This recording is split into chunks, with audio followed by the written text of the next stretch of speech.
Similarly, endemic life has clearly made a return.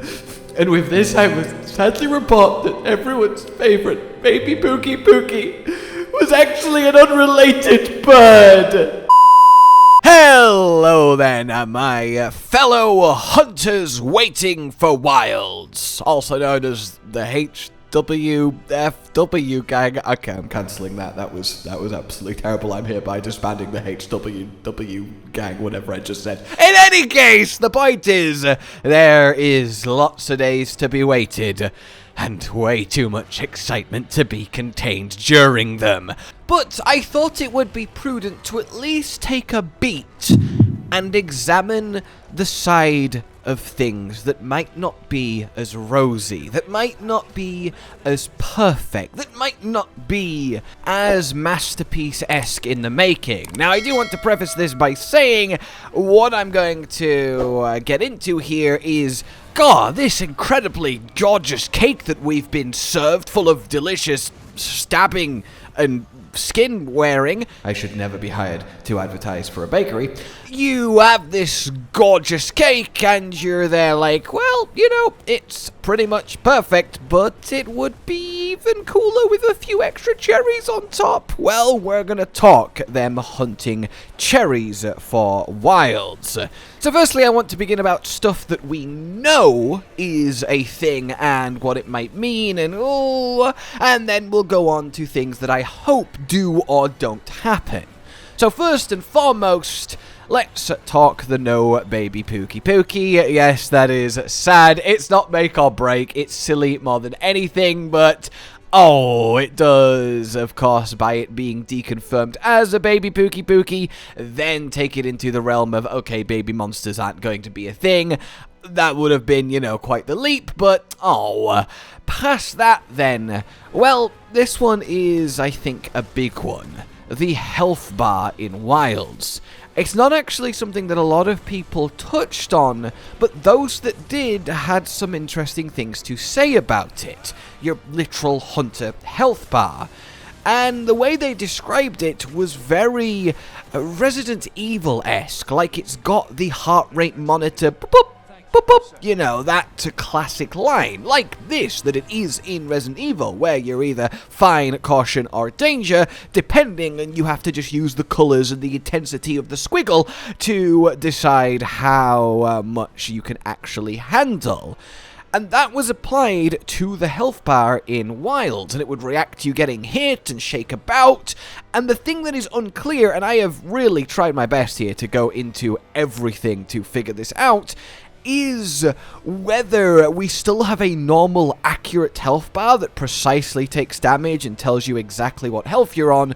It just happens to have this detail and motif, or if we no longer have a precise health bar and our hunter just is generally fine, caution, or danger depending on how much damage we've taken, and we sort of have to just get a feel for it.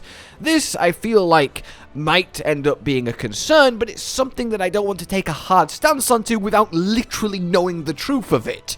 If it's a more stylistic thing to give you extra context of how safe you are on top of a precise health bar, then that's completely fine. I just really wanted to bring this up and say that I hope, and I really do hope, that we still do have precise information over how healthy we are, and it's not just these kind of vague colours and squiggle densities to go on, like a lot of people have sort of described it as.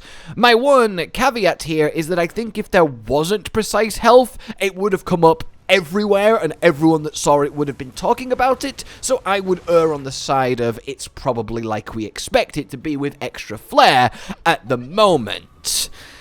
Then we have the multiplayer aspect side of things, and the fact that they have confirmed that it will still be a little bit awkward to actually go through the game in a group or as a pair, though smoother than usual. I do hope this is the last generation that is a factor, and from Monster Hunter 7 onwards, or maybe even the inevitable Wilds expansion, we do get ourselves a smooth multiplayer experience through it, where all the cutscenes just work, and you can quest in, and that's that's all good. I do feel like in for Wilds, given that we're going to be just in a permanent open map, no loading screens, and we just choose our target and select the quest based on it from the map, actually syncing that up properly across you might have proven a little bit awkward, which is why it is better, but not perfect. And as someone who, of course, pro and noobs for you guys, I would like it to be as smooth as possible. But the thing I want to go on here multiplayer-wise is, are we still going to have big 16-player hubs, air quotes? How would that work? Now that there isn't a hub that is separate, the hub is on the map. Do we have 4-player cap and everyone can go off in 4 different directions doing 4 different things in this consistent game state that will keep happening? What if one person selects a monster quest from the map and goes and does it? Does everyone even have to be a part of it? But because it's a consistent world, could I just follow someone on a quest that I'm not on and hunt with them anyway, technically? Or will it put me into the quest once I start hitting the monster? The idea of having a 16-player hub but everyone could just run around the map is kind of crazy, but then you'd have technically 16-player hunts, so I'm assuming that we're not going to have World Iceborne-esque 16-player hubs, and instead we'll be back to the usual 4, and you can operate on the map as you would like if you did do a 4-man guiding lands or a 4-man expedition. So that is certainly something to think about, and perhaps one of the casualties of taking Wilds in the direction that they have taken it in. Past that, I did have a little bit I wanted to talk about when it comes to focus mode, but I think those fears have mainly been allayed with what they've talked about it, how it's just an aiming option that helps you if you're new or rusty, but it's not like the new thing. We won't just all be hunting in focus mode, doing focus mode attacks. It's just a tool, and in that context, yeah, absolutely love it, so all good there. So, moving on then to things that I hope either happen / don't happen. I want to immediately tackle the big one here. As I walk to the smithy then, I feel like you might know where this is going. Weapon designs. I'm gonna say 3 words here, and I think you will hear them and go, whoa. And those words are bits on sticks. Yes, indeed. I really cannot stress enough how much I hope and think Wilds needs to not do this ethos of weapon design. One of the biggest charms of Monster Hunter is having, well, these unique badass weapons for every single monster. And it really is quite the hallmark of being a hunter. Now, I appreciate the goal of what happened with World, being able to see it evolve and gain as you go down the tree, but in actuality, it just didn't end up working like that. It just felt anticlimactic. And all of these already badass new monsters that we have seen that we are going to be hunting, we need them to have something special tied to them, weapon and equipment wise. Like this one here, Zora Magdaros not having a unique greatsword despite being a dirty great big mountain lava turtle. Like there's so many amazing designs you could do off that theme. And yes, it's a lot. 14 weapons, a unique design for each, 14 per every new monster and old in the game, though with old a lot of them can be brought back, like the fact Glavenus didn't get to have, Glavenus greatsword is certainly something, but bottom line, I don't think this point needs laboring much more than, hey, yeah, let's have every wild monster have a unique design for every weapon that has a weapon for that monster. And I think this leads me nicely into armor sets to say that this isn't really so much a, like, ooh, I hope this doesn't happen, or does happen, or this might be a problem. I just kind of want set bonuses to be a thing in Wilds. I really like them. I prefer them to unique skills like we had in Rise and Sunbreak, because I think they make set building more interesting, as you do have to build around the specific armor that you are trying to make work with the certain set bonus, and I think they're a lot of fun, though that said, I didn't really mind unique skills either, but just something to mention here. Over to Sunbreak then for the next big topic, I think. When it comes to, well, another powerful 3 words involving this bubbling pot, you know what I'm going to say once again, decorations or charms. Do you want to be getting RNG decorations, or RNG charms while crafting the other. That is a huge one, isn't it? Because it really defines the end game, and it defines how you go about and when you get the perfect build. Crafting decorations has a lot of advantages because decorations give you a lot of fine control over what you're doing. Having access to such a large pool of skills from them and being able to fill out your armor as needed to let you enable a build that otherwise might not be online yet is certainly an important thing, and I think does feel better generally to have decorations as the craft. We all remember the legend of the 100 bajillion thousand trillion hours to get your first attack +1 jewel in World.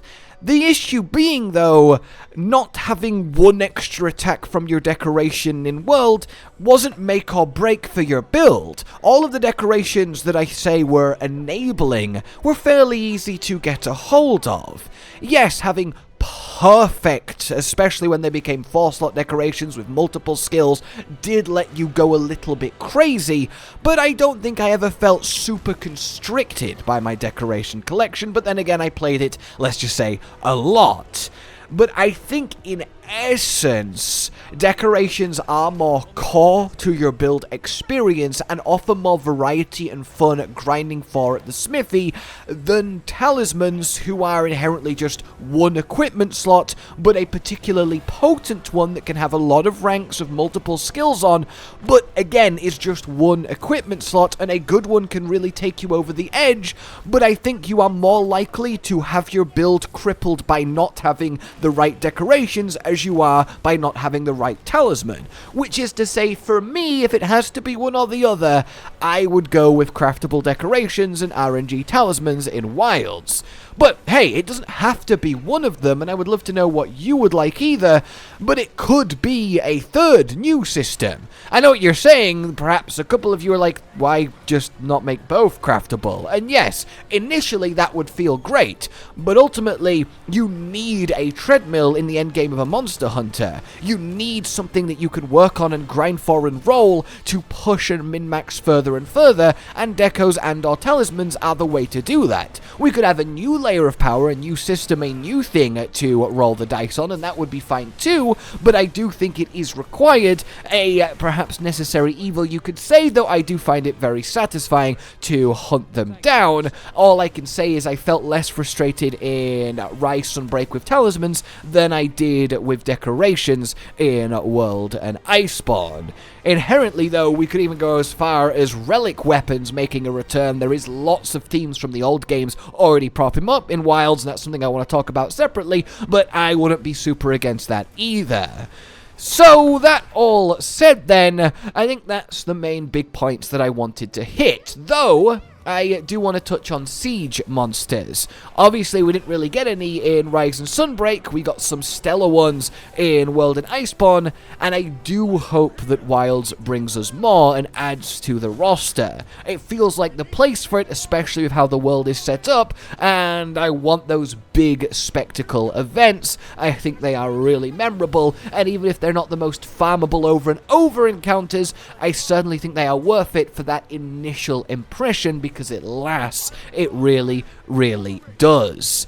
So yeah, there you have it. And it says a lot that this is essentially all I got from what we already know and what I hope for when it comes to this game, that there really isn't too much to be, I think even saying concerned is the wrong word, but to discuss when it comes to the little details that I very much hope they go one way rather than the other, / hope they get right. And I would love to know your thoughts too, and anything you're particularly hopeful / worried about from what we know and don't know. Oh, and hey, there absolutely needs to be a way to capture endemic life and have them as pets. I would be surprised if not. Technically, it's not confirmed, which is actually perhaps a worry, because in the preview that they saw, they would have seen the net on the bars, especially as they were using slinger ammo, but I'm just going to believe that no one really felt the need to talk about it, because perhaps I am one of not many of us that absolutely adores that side of things. But yes, please let us have the slinger net and the associated pet system. That was one of my favorite little details and fun side projects in World and Iceborne. In any case then, let me know your thoughts, like if you enjoyed this, subscribe, hit the bell for more, consider supporting the future of the channel on Patreon down below, and until we meet again, a goodbye.